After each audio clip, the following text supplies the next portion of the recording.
Risto Nestorović, čuvaj mi Bože Srbiju. Čuvaj mi Bože Srbiju od svega što je spopalo.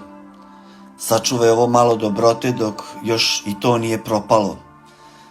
Čuvaj mi Metohiju dok budeš čuvao i Kosovo i učini da se pomolim za one koje bih tamo i opsovao. Čuvaj mi Vojvodinu i sve blatnjave lenije, onu malenu ćupriju ritu kod stare fazanerije.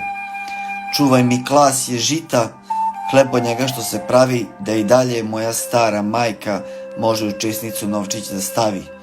Čuvaj mi Šumadiju i onu najstariju šljivu, zbog te su šljive otac i sin otišli nam davno da ginu.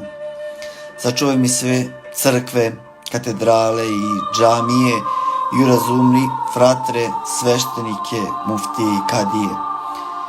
Čuvaj mi reke i planine, bregove i sve naše šume i ne daj da pomislimo da bez njih Srbija da živi ume.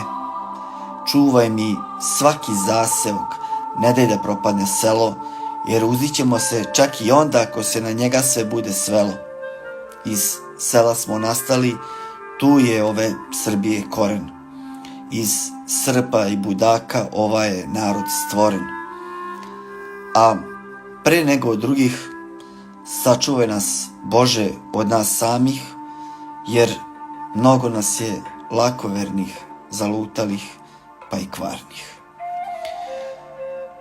Čuvaj Bože narod moj i čuvaj Srbiju.